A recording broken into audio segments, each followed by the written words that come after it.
Hello, guys. Welcome to what is NECC Nationals Finals, guys, for Division 2. My name is Ryu. And I'm G Money.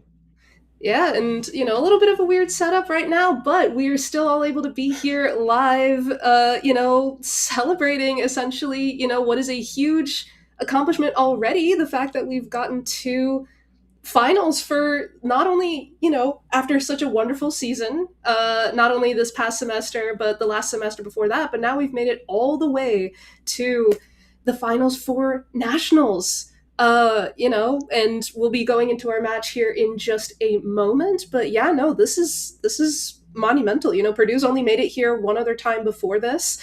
I believe it was 2 years ago, season 2023 or 24, if I recall correctly. But yeah, no, this is huge for Purdue. Going against William and Mary Esports, I believe. And yeah, no, I'm hoping you guys are just as excited as we are to see how this match turns out.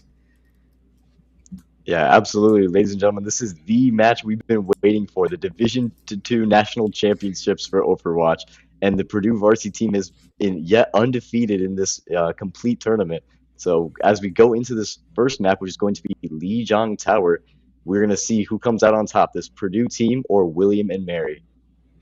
Yeah, absolutely. Going into Lijiang first, as usual, I believe the bans from both sides were Farah and Jetpack Cat. So that's no aerial support yet for this map.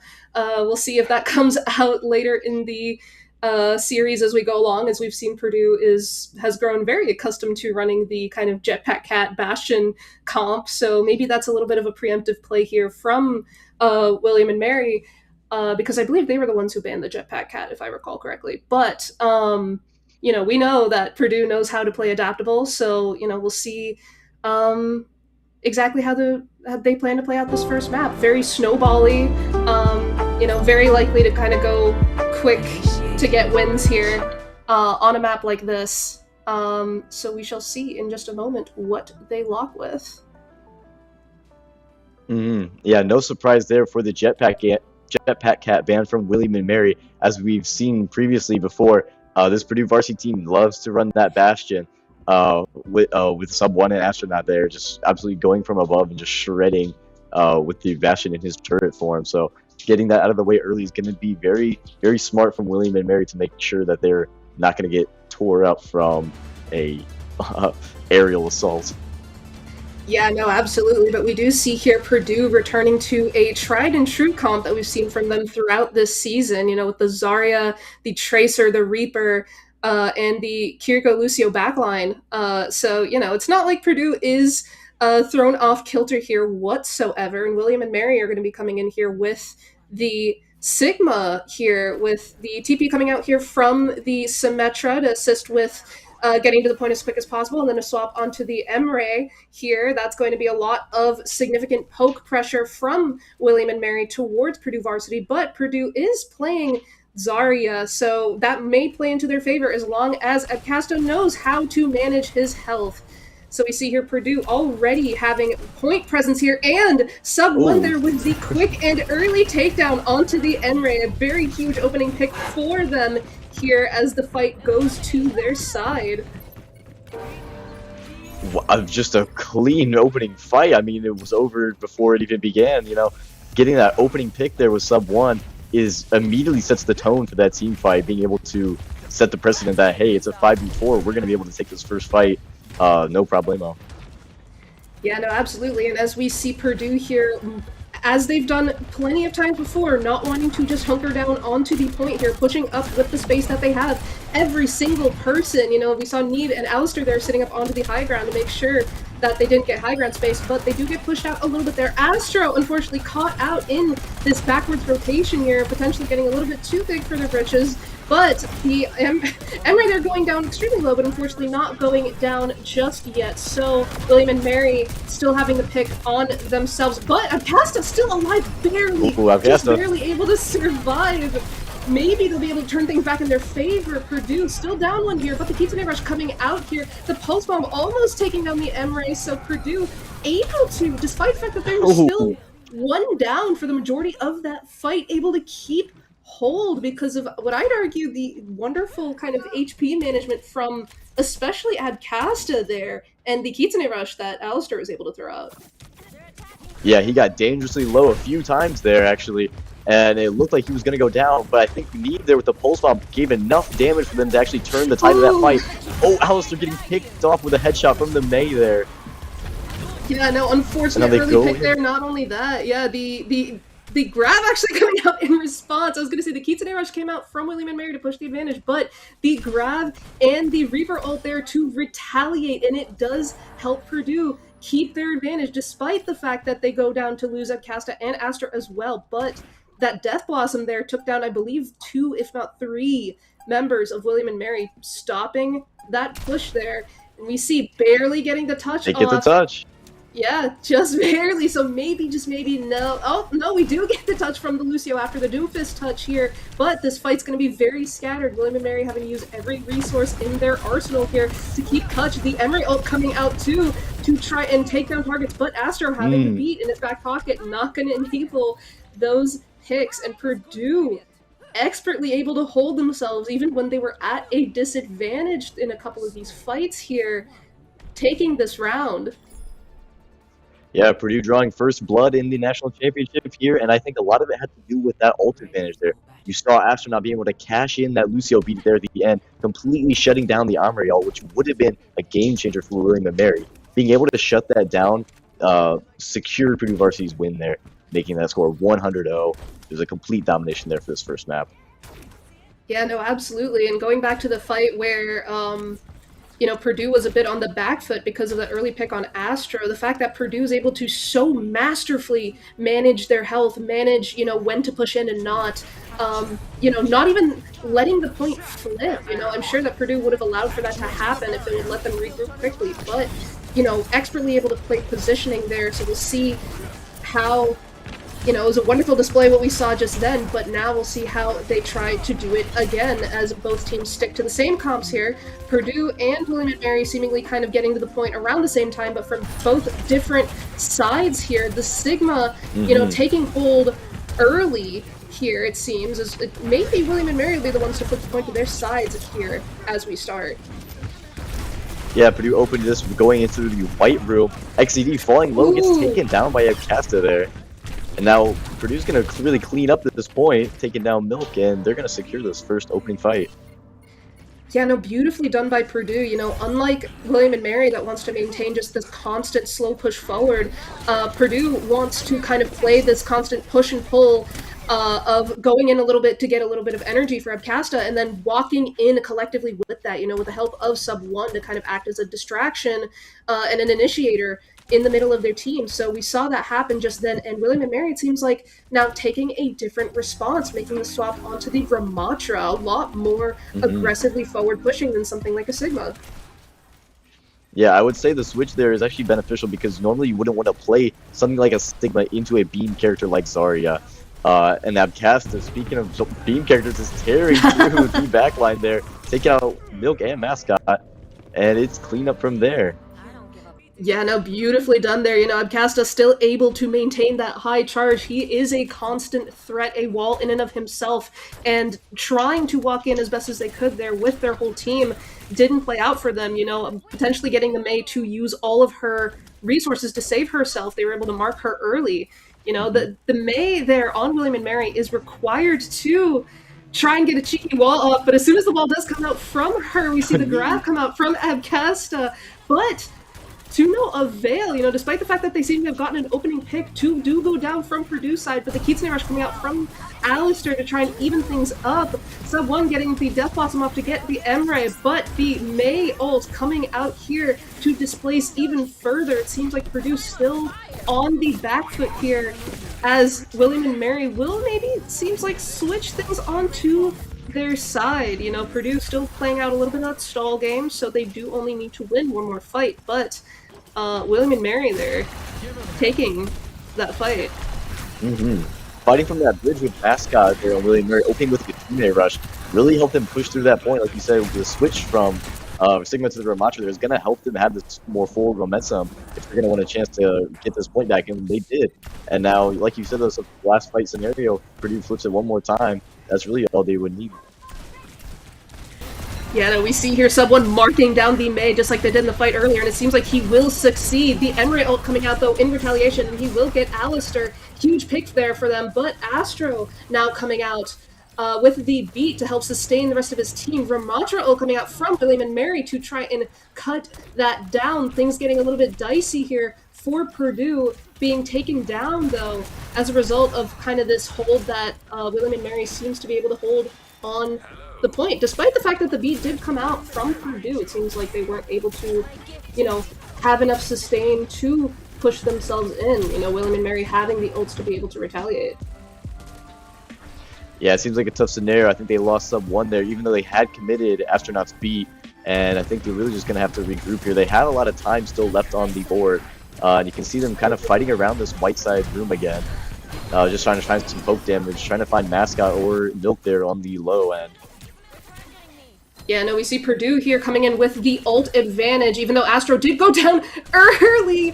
Unfortunate pick there for Purdue going down. Abcasta also going down, despite, but someone is still able to clean things up. Potentially the team getting too, you know, overconfident the fact that they took down Alistair and Abcasta. Someone still had the Death Blossom in his back pocket in the midst of this chaos, and it's actually forced William and Mary to swap completely to a comp or to heroes that are able to quick touch, seeing as this was a last fight that they needed. We see Milk there on the Lucio potentially trying to go in for the quickest touch for his team.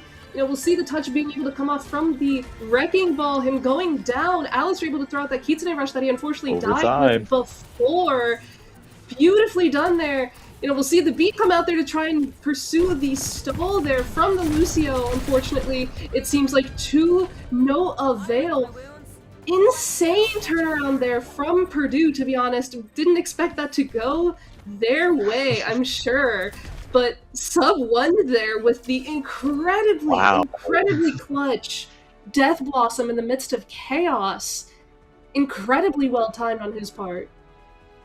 Yeah, in the midst of losing Alistair there, Abcasta hits a 4-person grab, and sub 1 goes in with that Death Blossom and completely turns the tide of that fight.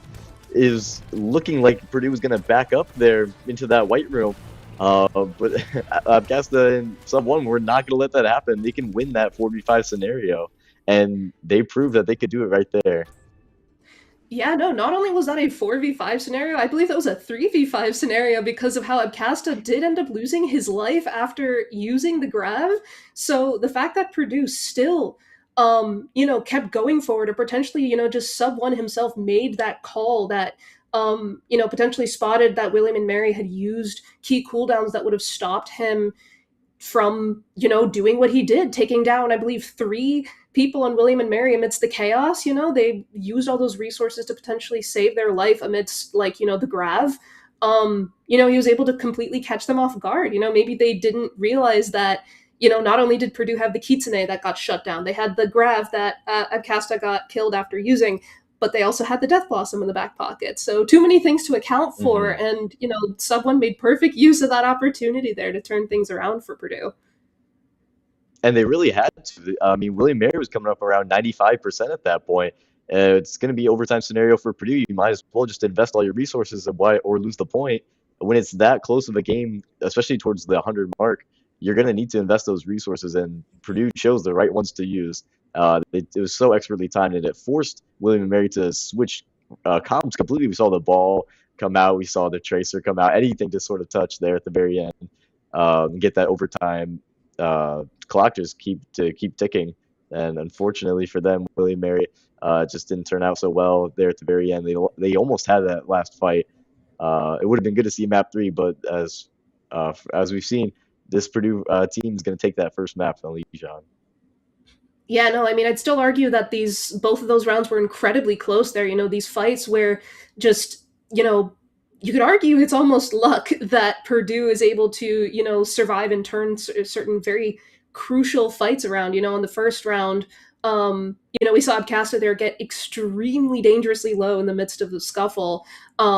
and being down players as well. But even though he was extremely low, him having a bubble in the back pocket to save his life, I believe potentially Alistair being able to heal him up, or Astronaut, I don't remember which one of them was up at the time, but that fight being crucial for Purdue to keep the win on their part. And then, in this round on Gardens, like we've been mentioning, that extremely clutch Death Blossom there, which, as you mentioned, it's very important that we acknowledge that, yes, it was a last fight for Purdue, but, I feel like most people would opt to use the Death Blossom as soon as the Grav comes out, if that was the plan for the combo. But we saw a bit of a delay there, a little bit of a wait to Yeah. potentially wait out, any sort of cooldowns, like a Suzu or a bubble, or I'm sorry, not a bubble, but like potentially Nemesis form, things like that, that would have not had the Death Blossom be as effective as it was. So there was still very key Hmm. timing there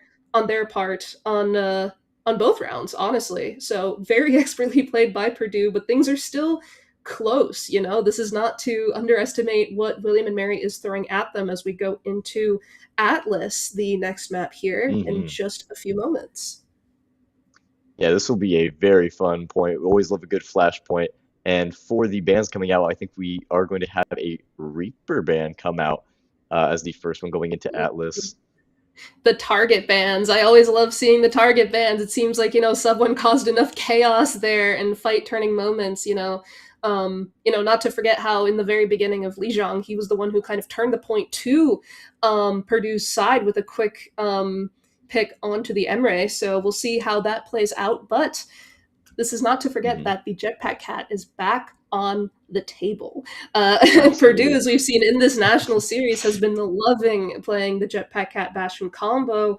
So we'll see, especially on a map like this that loves mobility, your flashpoints. Purdue might just be, we might just be seeing a little bit of a repeat of their tried and true method here. And it'll be interesting to see, does William and Mary have a counter or anything like that? It's a very Yeah, interesting I comp mean, to play against. as we go into it, we talked about some of that forward momentum they had with the Ram, but the Ram is what the ban was for in response against William and Mm. Mary. So now it's going to be up to William and Mary to decide kind of what goal they're going to go for, what kind of comp they're going to build this team around going into Flashpoint here. Yeah, no, and we did see them originally playing the Sigma on Lijiang, so they could potentially try and opt for that slow push strategy, if that's what they feel comfortable for. But, that's definitely a lot harder to do against a team like Purdue that, likes playing fast and surround. But we'll see here Purdue opting for the Zarya comp still, their original tried and Mhm. true from the main season. And William and Mary, it seems like, opting for a Reinhardt comp. That'll be really fun to watch here. That's actually fun to see. Because, Yeah, Orion no. is going to be performed well against Azaria. And, I mean, I'm assuming William Mary's going to predict the cast on the Zarya just because it worked so well in the previous round on Lijiang. Yeah, no, we see the swaps coming out here to enable a fast meetup onto point here. We see the Emre switch come out from William and Mary as well. So still very similar comps to what we saw on Lijiang, but with the exception of Sub One being on the Vendetta and William and Mary being on the Reinhardt here. We see William and Mary already having this kind of forward hold onto this corner here. Both the tanks here are going to be playing this chess game of trying to reserve their HP as best as possible. We see the Reinhardt getting pushed out incredibly low already. The Vendetta being incredibly oppressive, Mm. just being able to sit in his face and getting taken down there in the midst of this back and forth scuffle. Yeah, Sub 1 got his Reaper banned, but the Vendetta works just fine, being able to get behind the Rhine shield and just slice and dice that health away. Like you said, it's a resource game, really. These two teams are just kind of sort of playing against each other's health and sort of trying to find that threshold where they can push enough damage and find those elims there. And you could see there in that opening fight, Purdue Varsity was able to find that perfect mix. Sub 1 going down here early, Ooh. speak of it, to Mascot. Yeah, no. Expert while they're from the May on William and Mary, that's kind of what they're playing for here, as we've seen from, the days of old, the tried and true May and Reinhardt comps. The wall ends up being kind of what seals the deal for them. And we see that play out here for William and Mary. It seems like that's going to be what they're trying to replicate as much as possible, and we'll see how Purdue tries their best to play around that now. Yeah, that resource management is going to be perfect. See, look at that wall come out now. Sub 1 is going to be trapped, finds a way to get out just in time. The Blizzard blocking off this entrance, and William Mary's just going to run it down and take out the rest of Purdue varsity here as they tick up that percentage. Yeah, no, barely getting out there at what looked like 40 HP, but at what cost? You know, potentially the rest of the team just standing right behind that wall to try and help Sub 1 out, but then getting caught in that May Blizzard. A very clean team wipe there from William and Mary as the point is starting to tick down. This is, you know, starting to get to last fight territory for this particular point. And Purdue being incredibly up on ults here, we'll see which ones they choose to use since they now have control over their ult economy. Sub 1 there, unfortunately, going down as a result of the Shatter. The pulse coming out to help get rid of the Reinhardt, despite the fact that the beat came out. Even tides now, as both things got taken out. The Emre there trying to get rid of Alistair, which he will. It seems like the fight's still going to William and Mary in the midst of what looked like a very messy back and forth scuffle there in response to, you know, the shatter that came out from Purdue. We'll see a huge comp swap though as a result. Seems like Purdue, yeah, being willing to sacrifice all those resources to go for, you know, their now new strategy of the Bastion. You know, what is the Reinhardt going to do against a Bastion in the sky? There's only so many places you can point that shield, as now Purdue, you know, instead of playing this back and forth careful chess game of managing your health, why even bother if you can just take the sky? There are few things scarier in this game than a flying Bastion in a Kitsune ult. It's such a detriment to William and Mary. They're absolutely getting shredded there on the Rhine shield, and now switching to Mirror the Mauka. Yeah, no, I was gonna say, what's scarier than one Bastion in the sky with a cat, two Bastions in the sky with two cats, and that's what William and Mary are going to try and do. And Sub 1 getting taken down amidst the, what I'm assuming was a very chaotic looking aerial battle, as both Maugas trying their best to shred one another, you know, holding the front line. The Mauga's job being to play kind of that distraction in the front while the Bastion wreaks havoc in the sky. But Purdue did lose Sub 1 very early on, so the point will flip over to William and Mary. Yeah, I mean, they did get 2/3 of the way there, which is nothing to laugh at. But now Purdue varsity is just going to have to secure another team fight or two. In terms of ult advantage, they are pretty similar now. None of the team has anything crazy in terms of advantage-wise. Now we see an aerial battle break out here. This dog fighting between the Bastion and cats. Yeah, no, making use there of the Kitsune. Yeah, making use of the Kitsune to try and see if he can help him out, but Sub 1 being taken behind cover to avoid getting shredded there. Both the Bastions did end up surviving, but Adcasta wasn't able to hold the front line long enough because of that Kitsune rush that came out there. So we'll see, you know, another last fight territory point here for both teams. The Bastion coming out there from Sub 1, the overhealth with the cat able to help preserve his life, but not for long, as Creeper on the William and Mary side, just marking him down, making sure that the ult did not go unpunished. Purdue, they're melting to the mirror, unfortunately, on this point there. We'll see if Purdue's able to throw it around, as we're at match point for this game here. Yeah, Creeper and Milk there. I mean, it just really got back there and took on Astro and Sub one-on-one and were able to come out on top a few times there. And that was really the deciding factor there to make this a 0-2 match going into the third point now on Atlas.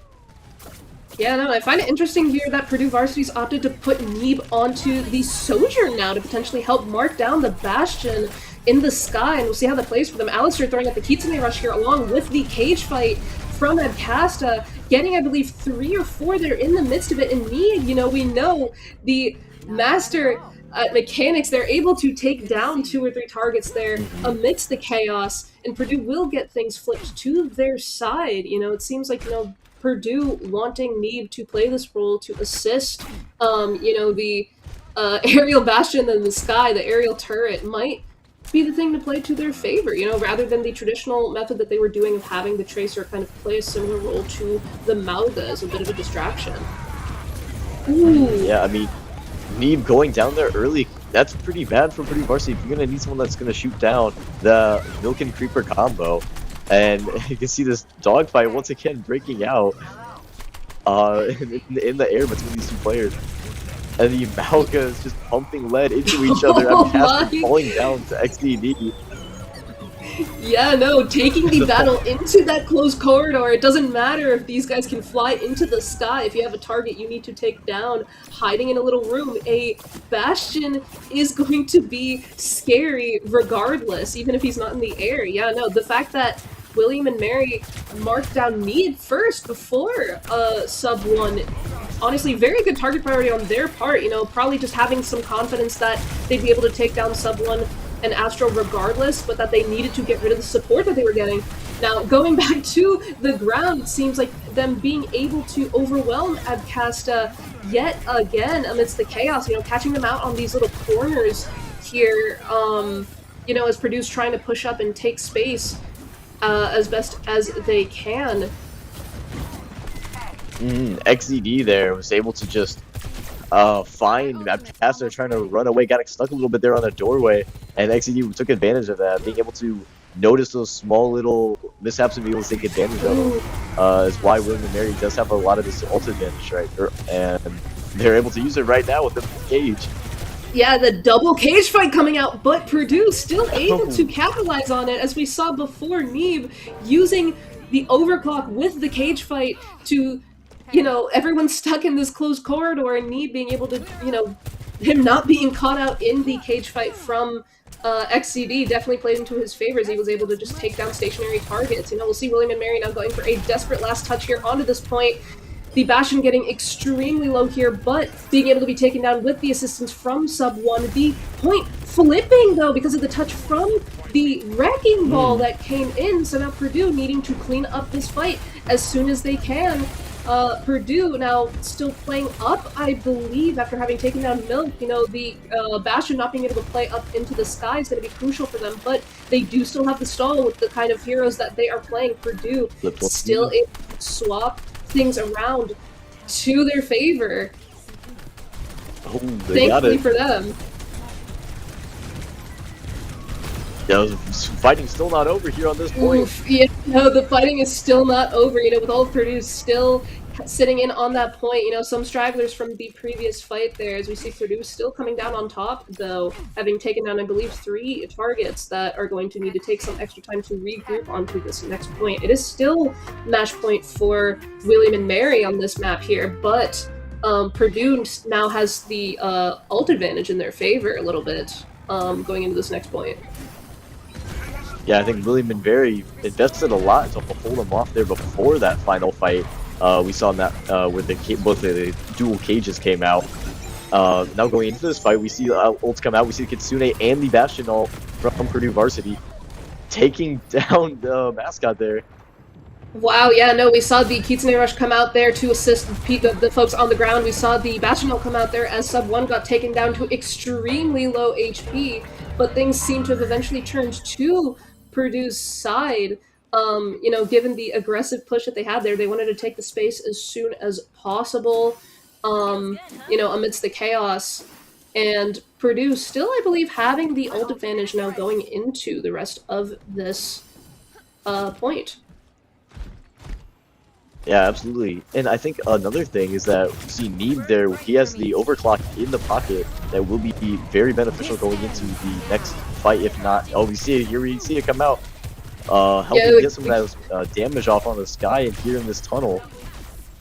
Yeah, no, once again, we see the cage fight providing a perfect target practice ground for Neeb, as he's able to sit up on that high ground there, taking down targets.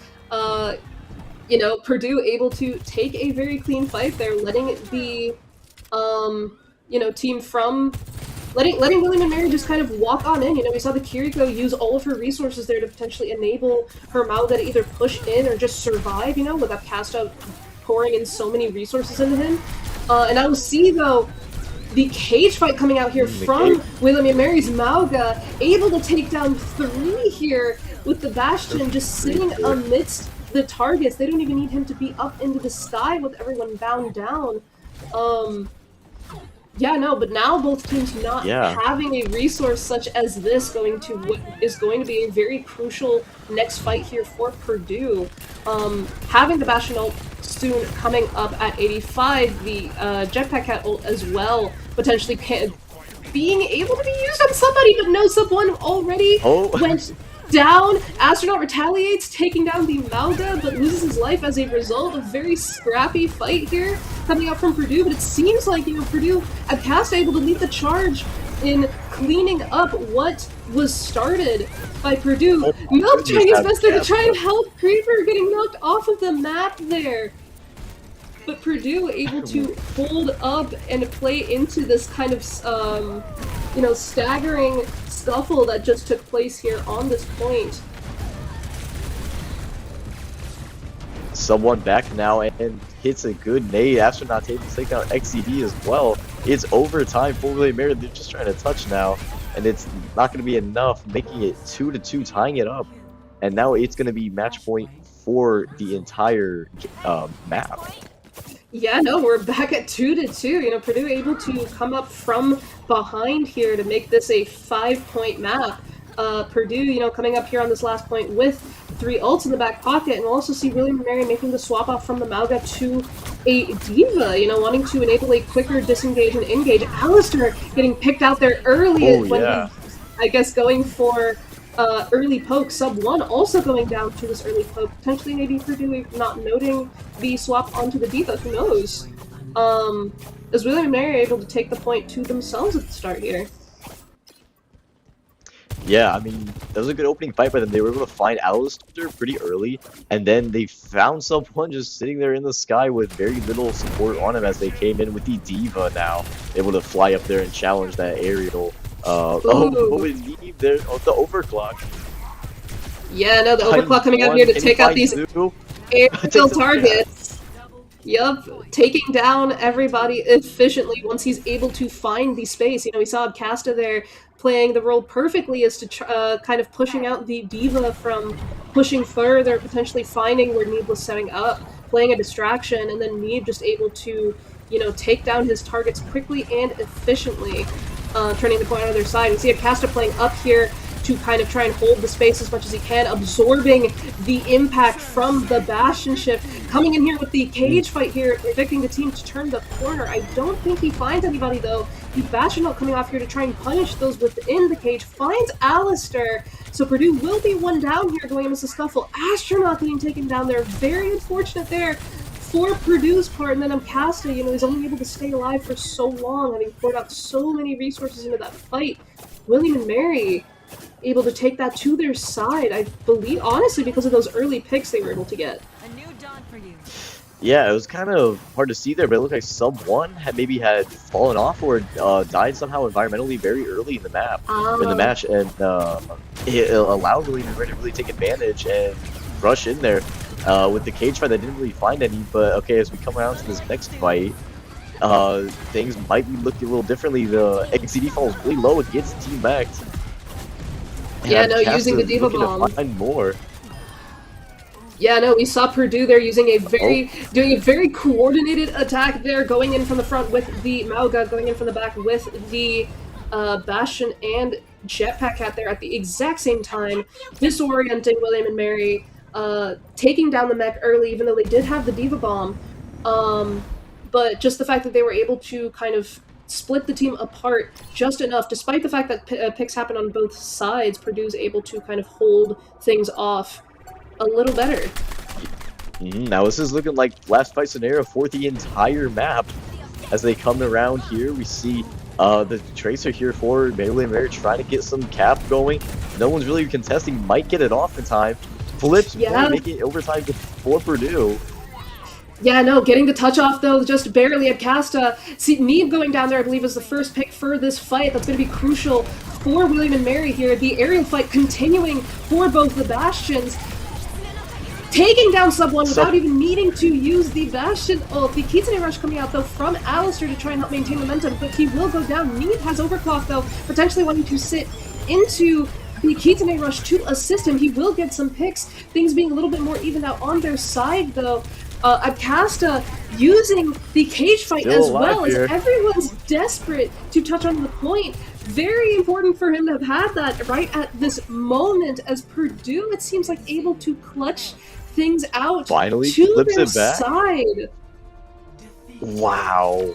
It looked like William and Mary really had that last point.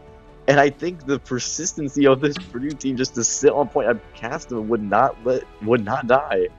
And now the map is gonna flip to 2-0 for Purdue here. Yeah, no, that another, I want to say, you know, one fight flip or one fight decider map there.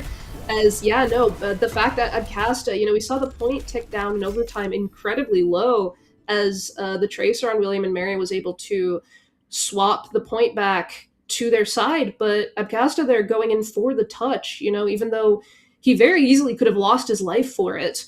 You know, the fact that he had the cage fight ult as well, you know, everyone's going to be desperate to keep touch onto the point, potentially fight on that point, instead of going for these split battles, specifically because there's overtime.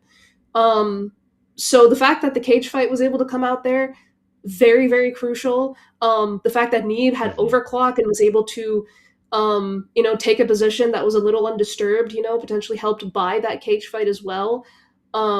And help take down some picks there. Very, very crucial. I would argue if one of those two ults didn't happen, then potentially we would have seen things go a different way. You know, that's so just messy, for lack of a better term. You know, that's kind of how this comp works. You know, with there being just so much coming bombarding at you from so many different sides, it's very difficult to try to kind of figure out exactly where to pivot your attention.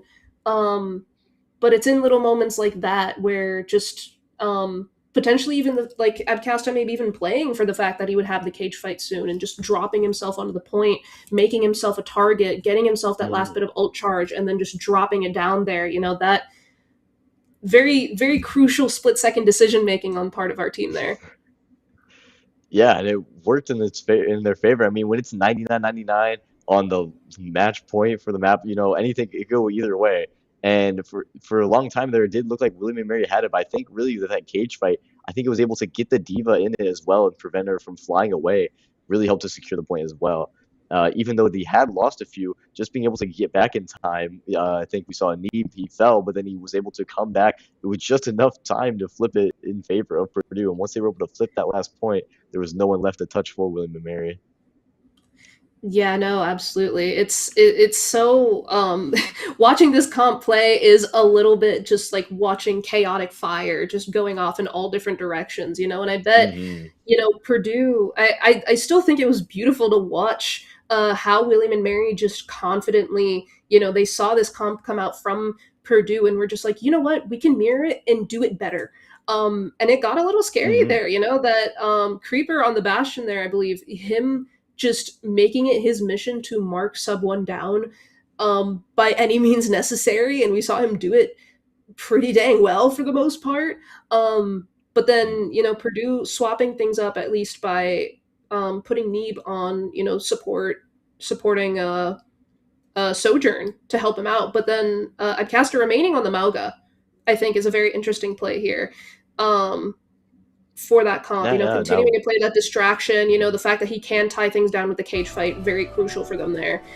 And yeah, as we go into this next map real quick, you know, Runasapi with the bans being D.Va and Tracer, two very mobile picks there on their part.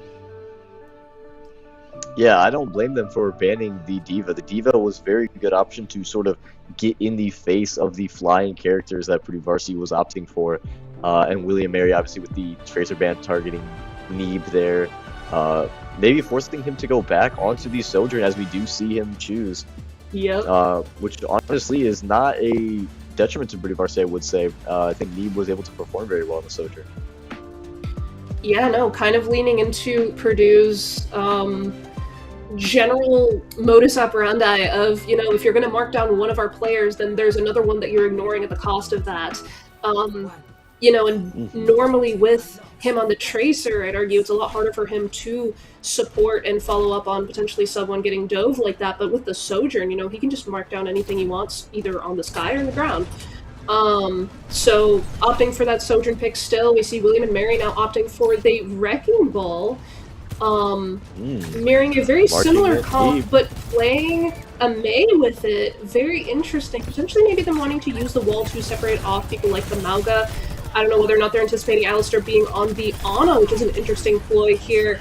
Because high risk, high reward, you have things like the nade, but you are a very vulnerable stationary target, as we see there him getting dove, but we don't Hmm. see him get taken down. It seems like, oh no, he will go down there, Oh, unfortunately. spoke too soon. Um, he is able to live a really dang long time, as we know Alistair to do when getting dove like this, or else he wouldn't play such a thing.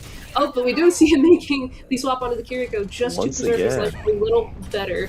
Understandably so, but it seems like Purdue coming out amidst this little back and forth scuffle. It seems like both the teams just kind of took that fight to scout out each other's options, catch out people who were a little bit more vulnerable and make a little bit of change. At least Purdue varsity did. Hmm. Swapping, like I mentioned XZD earlier, to there. Kiri and Echo. Yeah, XCD is working tirelessly to sort of get into this backline. You saw him taking down Meep twice there and making him switch over to the Echo now. Yeah, now we see, it looks like Alistair here getting marked as they saw him use the Suzu to try and save his life. They see the Echo Hmm. no longer flying, sitting directly on the bot. It seems like they're just, William and Mary are trying their best to mark the vulnerable targets as soon as they lack cooldowns to save themselves or get out of the situation. But Abcasta here able to just, casually sit on Just the keep bot. pushing. Yeah, just keep pushing. You can't exactly dive onto a Mauga that easy, especially when he has all those cooldowns, as we see. The rest of Purdue doing their job as serving the distractions instead of him. The tide's almost turning in their favor. The cage fight coming out here in response Gets to frozen the in the Wrecking cage. Ball mines. Yeah, the freeze coming out there, I believe, like right after the cage fight. Very understandably so.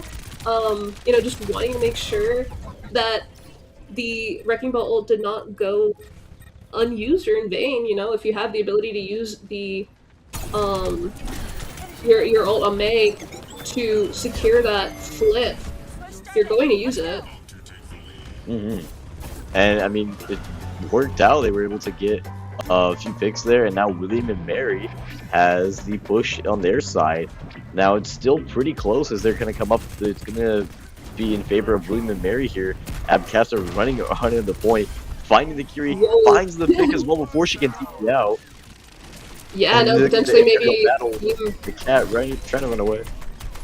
Yeah, potentially the team catching her out there without having potentially a Suzu. Casta going in on that, trusting his team, took down that target real nice and early, and then Purdue is able to simply follow up on that, having the picks in their favor. Now Purdue going into this next fight, close to taking a checkpoint, meaning forward spawn, and also ult advantage in their favor, Uh-huh. going into this next fight. Yeah, notice 4 ults. They have some they can use. You see both Kitsune rushes coming out on either side, as well as the Echo ult. Copying that Yeah, no, Bastion the as well. 3 Bastion Bastions ult here on as the board. well. Yeah, no, 3 Bastions on the board, sub 1 on the Bastion, And using Neve. his ult there, but Neve was the real target there onto the Bastion there, the copy Bastion, taking down all of William and Mary amidst this scuffle. It seems like, Purdue using 3 ults there in exchange for the one coming out from William and Mary, the Kitsune, which I believe got a little bit blocked off Oh, there, so not finding as good of an angle. Sub 1 able to take down the Soldier there, the yeah. swap onto the Soldier, potentially wanting to serve a similar purpose to what the Sojourn was serving for Purdue varsity. A little bit of chaotic picks here going back and forth. The cage fight coming out here to secure these extra picks as well, not even needing to take a proper fight, but them knowing, these William and Mary, the Jetpack Cat and the Bastion were pushed up a little too far, and securing those picks are crucial, especially at a last push point like this. Yeah, I mean, Creeper was able to win the Bastion 1v1, but the rest of his team fell so much earlier, and then it just was able to spiral and allowed Purdue to just keep pushing their cart. And as long as they stay in the air, there's really no one for William and Mary to contest as long as they keep XCD off of the point. Yeah, no, we'll see the scuffle once again break out, the dogfight occurring in the sky and Sub 1 falling to it, unfortunately. Need, though, trying to make use of the distraction as best as he can, going on a flank here. He does get picks, and I believe does get out with his life. Yeah, no, he's doing his best to, at the very least, but William and Mary are hunting him down as best as they can. They know how dangerous an Echo is in close quarters, though, so they can't really finish him off. The cage fight coming out here from William and Mary.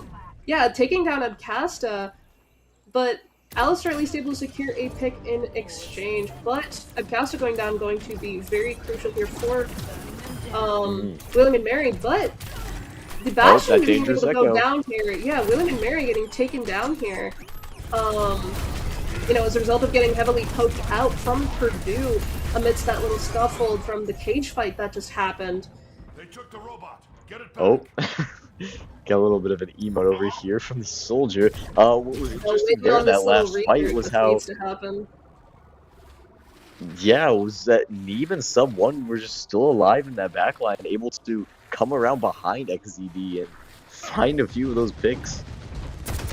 Yeah, no, we see William and Mary here waiting for the point to kind of turn a corner, potentially get close to the forward spawn checkpoint here. We see the Bastion ult coming out here from Sub 1, followed up by the Kitsune Rush and the copy, just like how we saw earlier, but NECC will get taken out of the copy already. Alistair getting taken down incredibly low, but NECC, potentially positioning himself into this backline with the help of the copy, able to kind of It's very fascinating to watch him almost play the similar role that he normally does on the Tracer here in these matches, trying to go in and kind of take down picks while the rest of his team is applying so much forward pressure and be such a distraction, and then almost trading that role back and forth with the rest of his team. Abcasta using the cage fight there, going down there unfortunately as a result, but NECC still able to rain chaos and finish off picks because no one, him being as highly mobile as he is, no one's able to keep eyes on him for long enough. Takes out the Reaper. I mean, NECC fighting for his life there, goes down, but takes 2 with him to the grave. I mean, that was a heck of a fight there for Purdue. I mean, they did seem to lose the team fight. They're going to regroup here now.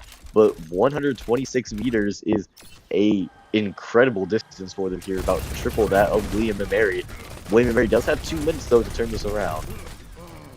Yeah, no, and we see here, it looks like a bit of an ult advantage on Purdue's side, just barely though, and NECC also able to eliminate the soldier early on here. We'll see the copy also coming out from NECC, once again, very quickly charged on his part, taking down the cage fight with the help of it. The cat ult coming out here from Astro to try and take somebody down, but unfortunately losing his life. But again, we see how the rest of the team is almost providing a distraction for not Sub 1 to operate in the sky. No, it seems like NECC taking the role of the kind of main threat here on Purdue's side with his high mobility, with his ability to shred half HP targets. And yeah, William and Mary just crumbling as a result. Yeah, it's necessary to have someone that's like that playmaker where you can have the DPS that you want the enemy to be afraid of. And Sub 1 has been really getting forced to be shut down by Creeper. And NECC really picking it up and sort of fighting in that sky and making it a little more advantageous for Purdue in the skies. And we'll see the ult come out from Milk here on the Jetpack Cat, but doesn't seem to find purchase here. But Abcasta does go down in the midst of the back and forth scuffle with the enemy Mauga. NECC also going down there as well, getting caught out, it seems like, from the surround that was set up from William and Mary on this little corner here. And we see Creeper and Milk once again just dominating and being able to take down threats before they really appear. And they do have the cart now, so they are going to go into overtime. And it's not over for William and Mary, but Purdue's just going to need one last fight to win it over. And the next ult they're going to have is going to be Cat and then Cage soon after. Yeah, no, very dangerous combination there. Neeb also going to be potentially, maybe able to come up on another copy, but no, Abcasta going down early. That's Oh, actually huge for William and Mary. The fact that he also had the cage fight too. Neeb trying to do his best to even out the odds, but no, playing a little bit aggressive there to try and take down the Bash in the Sky, understandably so, means another fight needs to happen now for Purdue. Like you mentioned, Purdue only needs one good fight win, and they are coming up on, they have 3 notes, they potentially are going to have 4 here. They do have spawn advantage here, as William and Mary keeps pushing up.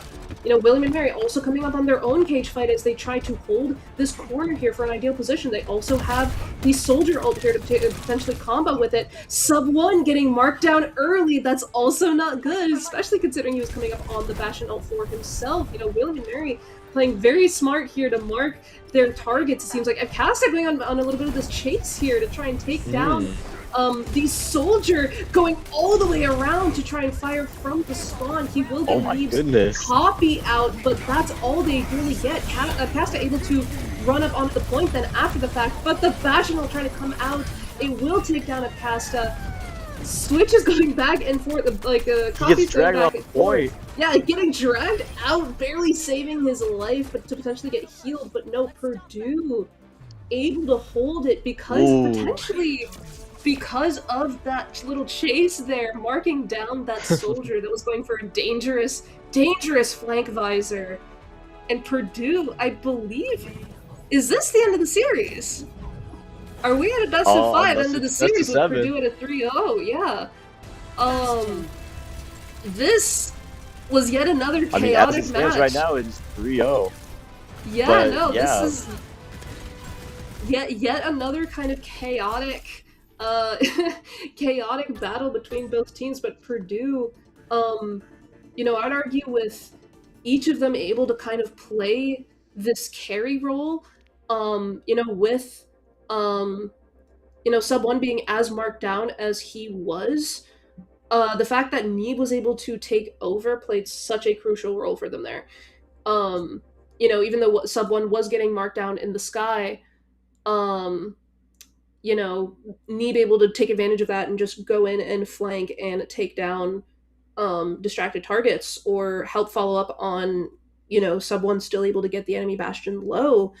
um you know, very crucial play on their Hmm. part, on Purdue's part, considering how oppressive it seems like William and Mary are in marking down, um you know, sub 1 and Astro, and even Abcasta. You know, Abcasta getting melted down, which of course is kind of par for the course when you play something like Mauga. um but you know, the fact that they are able to take him down so quickly, it's almost needed for Neeb to kind of go in and make some plays like he has been. So Hmm. wonderfully played on his part. Yeah, I'd say the greatest thing that Varsity there was able to do was create time by pushing the bot whenever there was downtime by having Abcasta or somebody there just play the objective and get to that 126 meters. It bought them so much time there at the overtime that they were able to have not only one but two and like a half team fights there at the end in overtime, which they definitely would not have had if they didn't take advantage of pushing the objective.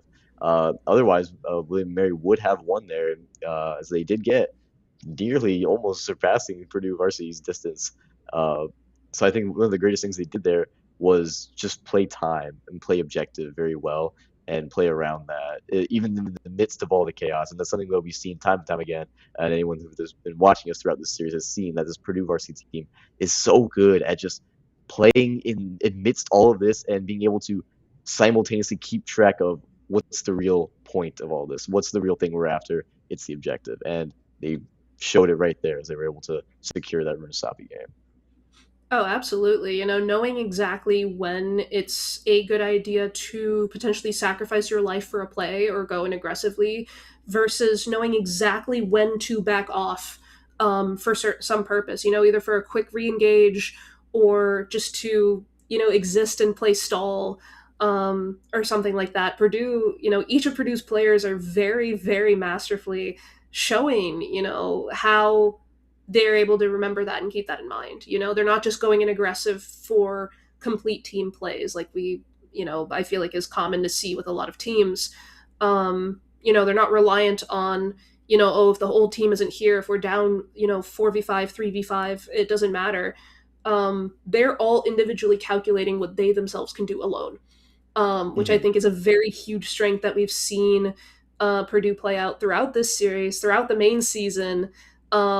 So very, very well done there by Purdue. Again, I think this is, um, kind of a beautiful way to kind of the way that we're closing out this season for us. Which, by the way, just to inform everybody, this is a best of 7 series. I had a Yep. feeling, we're not ended here yet, so our teams are deciding.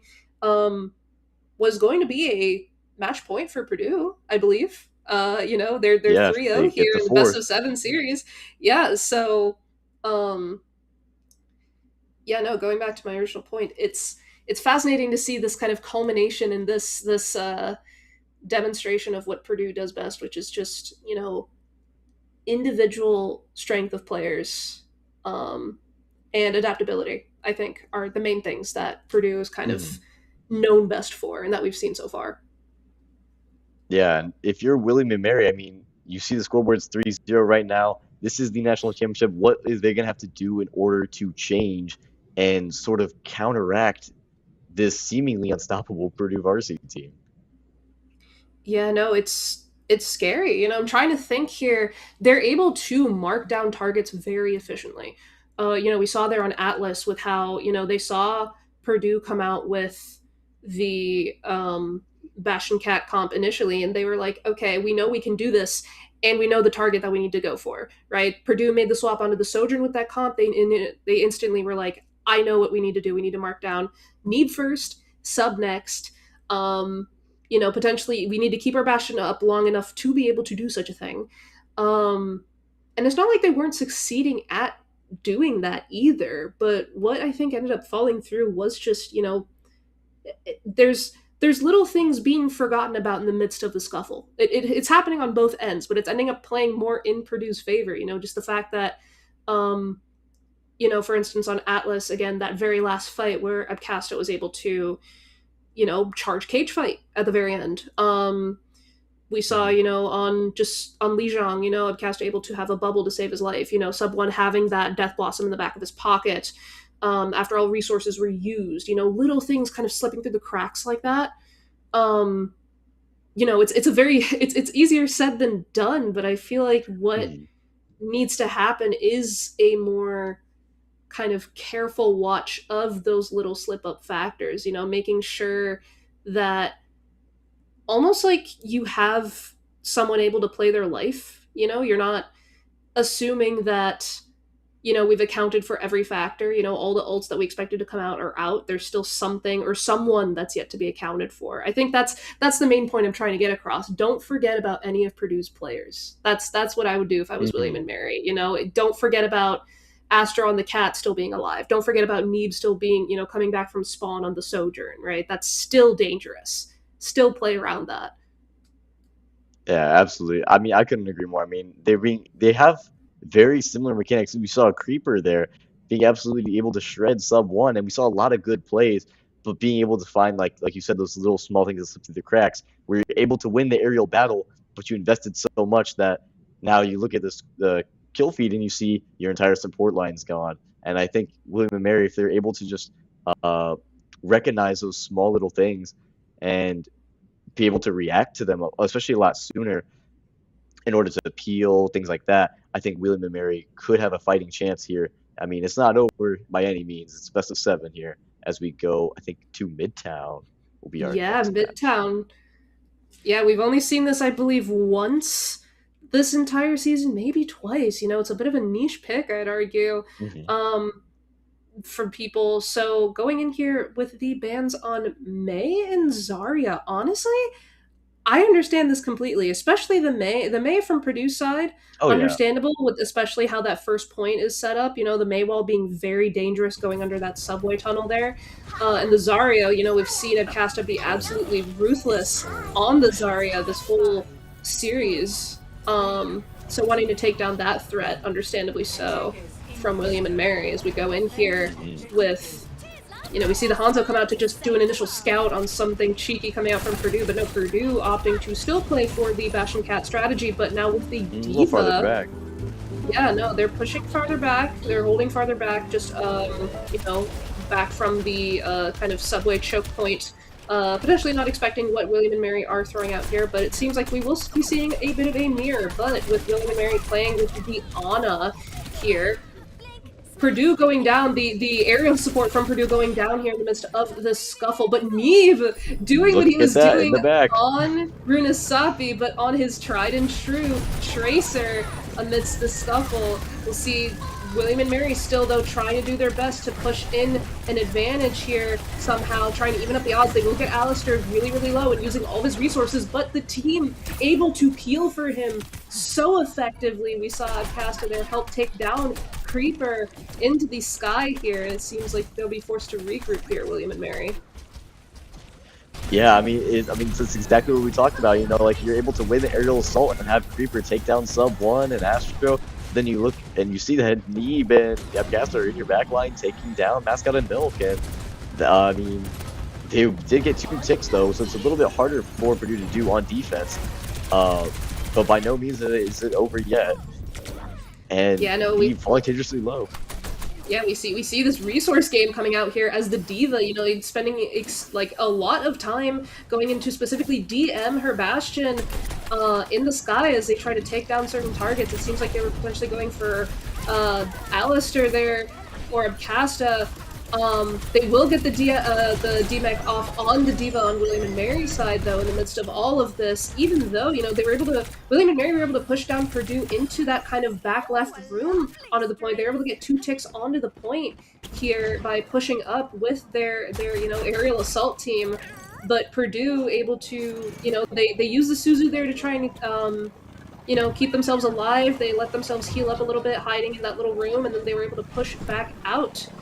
And now this next fight for Purdue is going to be hard to win. Now, notice William and Mary folks has 5 ults going into this next fight, and they still have 1:30, but if they want to cap this last tick, they might invest a few here.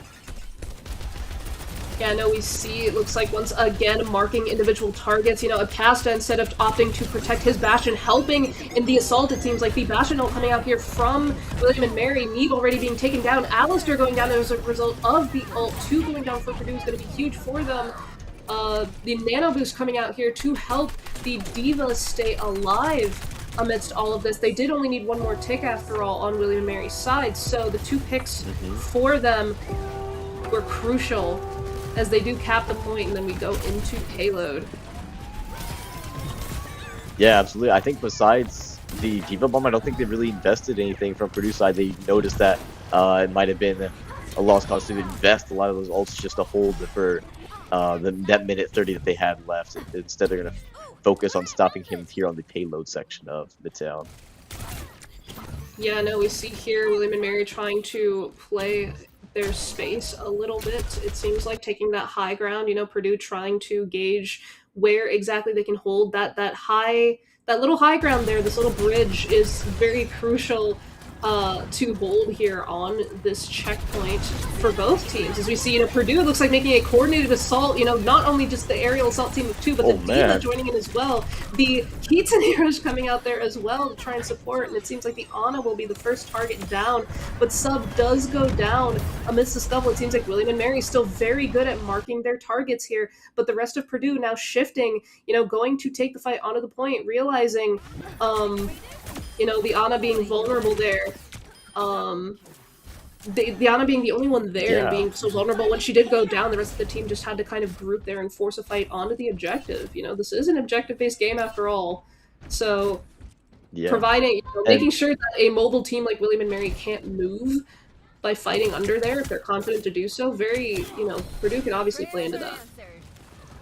Yeah, and what a strike team that they had in the air, just diving straight up onto that high ground and completely shutting down Reaper. I think they used the Kitsune Rush from Alistair well in that last fight.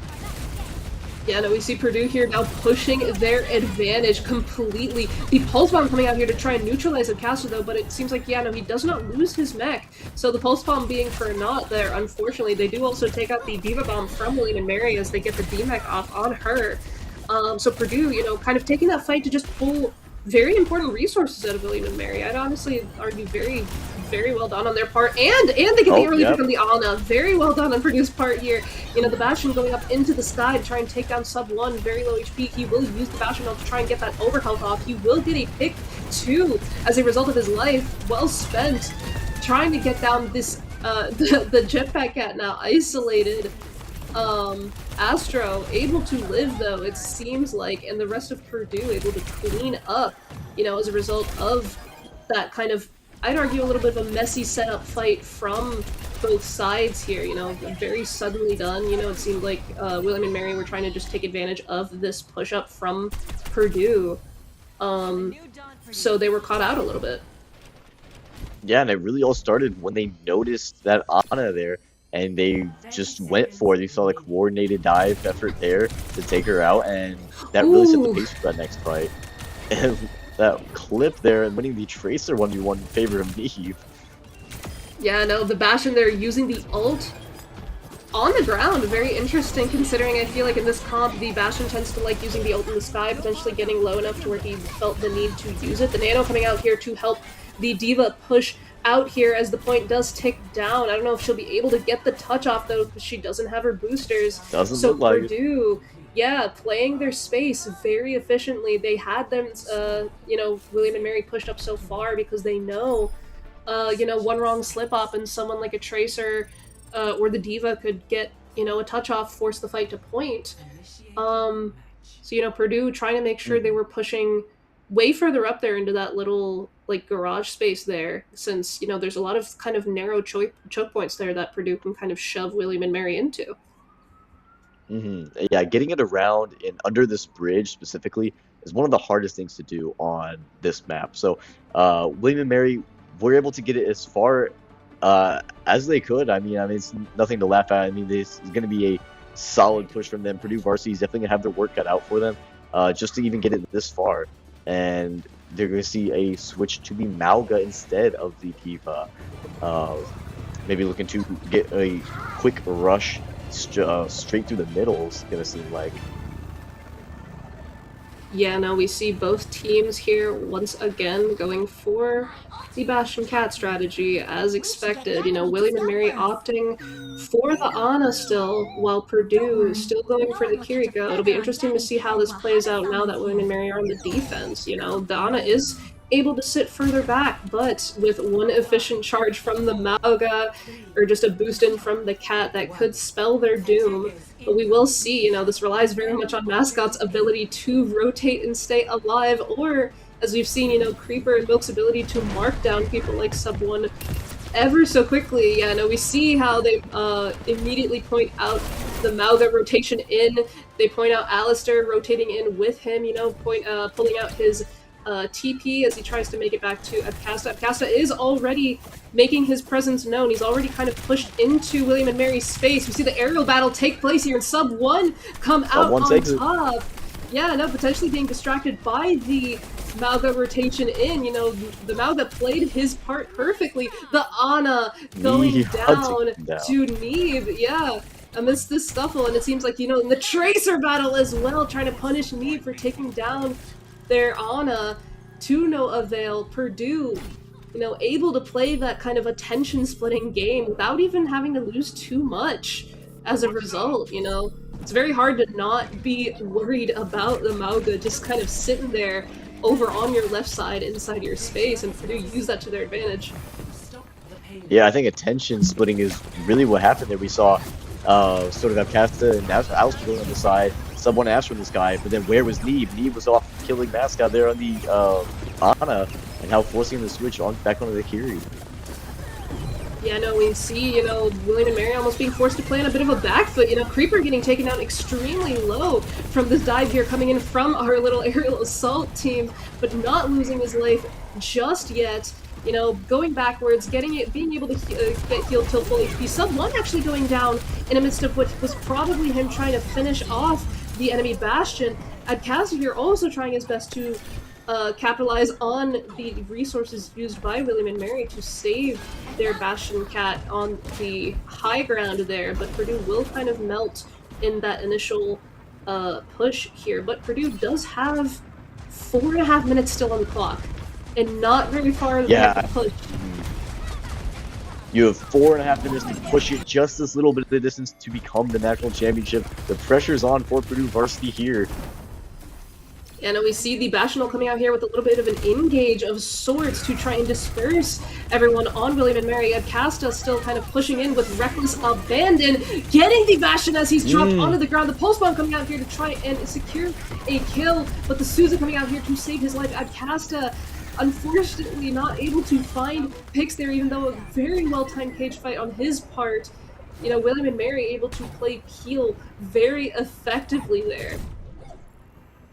Yeah, everyone on William and Mary working so hard to keep each other alive, especially those supports they're putting in the work in order to counteract Abcasta and Sub 1 there, trying to trap them into sort of that bombardment. And we see here very open positioning play here from Creeper, playing up into the sky, getting taken down as a result. That's going to be crucial there for William and Mary, losing their one. The Jetpack Cat coming out, not finding purchase, but he's able to barely escape with his life until Need made sure to mark him down. The Kitsune Rush coming back to try and reestablish momentum, but to no avail. Everyone on William and Mary, it seems like, going down as a result of that early pick onto the Bastion. I'd almost argue that aggressive positioning might have played to their downfall, but I think William and Mary are able to get a fight here. Not before Alistair coming out here with the early Kitsune Rush coming out right into or near William and Mary's spawn. They know that this is the last fight that William and Mary can possibly take, and they know we've seen Purdue play momentum to their advantage this entire series. Wow. Another beautiful example of that from Purdue as they take this series 4-0, becoming national champions. 4-0 in the national series, guys. This is monumental. I'm in awe right now. What a way to end it. We talked about momentum so much throughout this series, and we saw it there at the very end, being able to push all the way right up to their spawn and prevent them from getting any sort of contest onto point and securing the national title based off of that momentum. Wow, yeah, no, I I am a little bit speechless, I want to say. It's like I said earlier on in the series, I think, you know, despite the chaos of it all, we're just getting reiterated over and over again how, you know, adaptable that Purdue is and how knowledgeable they are about when to play objective, what targets to go on, when to back up, when to go back in. You know, this quick on their feet thinking that we're able to see from all of the players.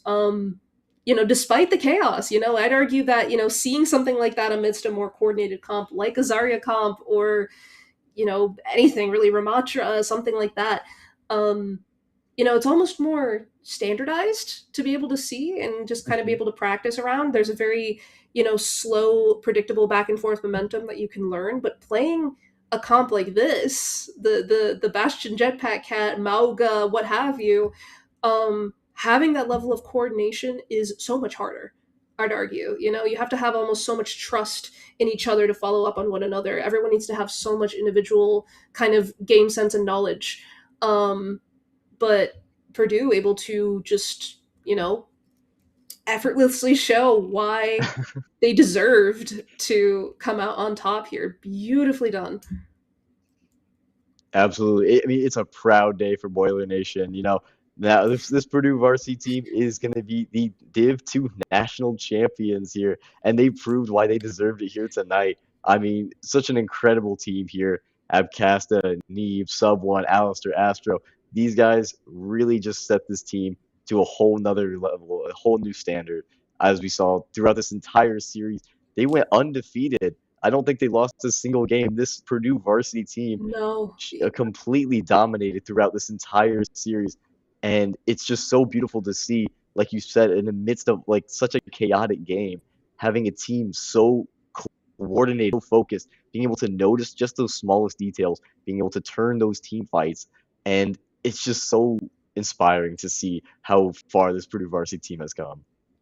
Yeah, no, inspiring is definitely the right word. You know, prideful too, I'd argue. Those of you guys who have, you know, hopefully you guys have built kind of a connection to this team along this journey. I know I definitely have.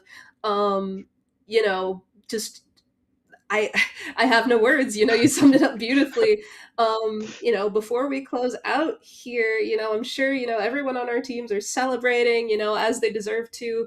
Who would you label as an MVP? After all of this, Oh we've my seen such a goodness. long journey coming from this team. Um, we'll restrict it just to this match, right? Let's keep it simple. But who do we want to say is our MVP? I don't know. I mean, everyone was just so phenomenal. It's so hard to choose just one. I mean, this entire team did so many amazing things. Abkhaz's ability to stay alive, win team fights, and just play the objective, really. Alistair especially hitting crazy kunai on the Kiri and being able to be an outstanding flex support. We saw Neeb as well, even on Sojourn or Tracer, doesn't matter, able to find crazy picks, getting on the flank, and when no one's looking, being able to take out supports in the back line. And sub one and Astro, the Bastion Cat combo, you can't beat it. Uh, Many try to imitate, but I mean, it's honestly, it's just so beautiful to see every time it comes out. Yeah, no, I mean, similarly, shout out to each and every one of our players, Abcasta, our tank, being able to be a fearless leader, going in there, directing his team, able to play for his life the way, he knows he needs to on each and every hero, not just relying on staying alive, but knowing when he needs to die, relying on his team to, play make around him. Neve, as we've been talking about, an absolute monster on hit scan. You put him on Widowmaker and Sojourn, and he's going to take down 2, 3, 4 members on your team. But God forbid you put him on a Tracer, and he's harassing you even further. Sitting and skulking in your back line. Sub one, I feel like unsung hero at times with how much he has to just go in deep into the back line. Hmm. Getting charged for Abcast on Azaria, or just pulling that attention. Even if playing the Bastion in the sky, you're not only the one either you're either taking down targets as the Bastion in the sky, or your job is to play the distraction, So that kind of back and forth chemistry between our DPS, like you mentioned, Alistair, almost being a DPS in and of himself, able to efficiently keep Hmm. his team alive, but also secure kills so many times. We've seen him play so dangerously on things like the Kiriko and even the Ana. And then Astro, I feel like Astro doesn't get enough credit for playing, that loyal main support role. Kind of the unsung secret carry, as I'd like to call it back in the days of playing, where you're kind of responsible for just keeping your team alive, protecting them, enabling rotations. That's a very underappreciated role, I'd argue. Not biased. I'm a flex support player, so not. But I, I just want to acknowledge how Astro still as well. Playing beautifully, supporting in, hey, the Bastion Cat combo only works as well as, your cat's ability to get you in and out alive. The Bastion can do Absolutely. what the Bastion does, but if you can't stay alive, part of that's on the ability of your jetpack cat to keep you alive and get you in and out. So, and not to underappreciate his role on the Lucio, the Life Weaver, all that stuff. All this to say, shout out to each and every one of our players on Purdue Varsity, those from past seasons as well. Shout outs to William and Mary. Good games to you guys. You guys absolutely deserve Hmm. to be here as well. Yeah, no, just beautifully done. I'm sure our team is, at home celebrating a heart fought journey. And yeah, no, we're very proud. Yeah, there's no better way to end off this journey. For those of you who've been keeping up and watching this series, you'll know just how far this Purdue varsity team went, the lengths they've done, and the amount of hours they put into just practicing and working together to get to this point. And it's just I mean, they really just deserved it. I mean, they fought so hard for it, and William and Mary had every right as well to be here too. Such an incredible team to play against. No one else better to play in to wrap up this series as a grand finale. So everyone just played so amazing. I mean, it's just these are the kinds of Overwatch games that you want to see that just really bring the entire community together. Absolutely, bringing us all together. I hope you guys have enjoyed this series along with us. Now, this is going to be the end of where we play for the season. We might see a lot of our players come back for the next season. I do know some who are, I know for sure that Alistair, Flex Support, is graduating. So, congrats to him and thank you for your participation. But we might see some faces return. Who knows? The fall season might bring new things, but now there's we can only go higher from here. And I hope you guys will continue to watch along for that journey. I know I definitely will. I wish I could join along as well, continuing to cast, but please continue to support Purdue Overwatch, Purdue Esports, Purdue Varsity. Even you guys just watching right now is a huge support, so thank you so much. All of us over here in Purdue Overwatch appreciate it very deeply. Yeah, I mean, these are new heights for this Purdue varsity team, and we're just going to keep it going. I mean, there's always, sky's the limit. I mean, this team's just going to keep climbing and keep improving, and it's just going to be such a fun thing to see as these years progress. Yeah, no, sky's the limit, like you said. So I'm excited to see where things go from here. But yes, we will call it here now for this season. Thank you guys so much for joining us. It's been a lot. It's been emotional. It's been prideful, but we have a lot to celebrate about now. So I'm sure, I'm excited to hear from our players directly after all this is over, just to see how they're feeling. For sure. But yeah, no, again, thank you guys so much for watching along with us. We hope you enjoyed it as much as we did. And yeah, no, we'll be seeing you around when we come back during the fall semester, potentially, like I said, new roster, old roster, we shall see. Yeah, I mean, I think we'll see a bunch of faces. I mean, yeah, just to wrap up here, I mean, it's been such a great time casting. I've had the pleasure of seeing this team progress with my own two eyes and being able to feel really connected with these players. So it's just been amazing to cast these games and also just to be a part of all of this. I mean, it's been such a journey, and I'll be glad to come back as well next semester.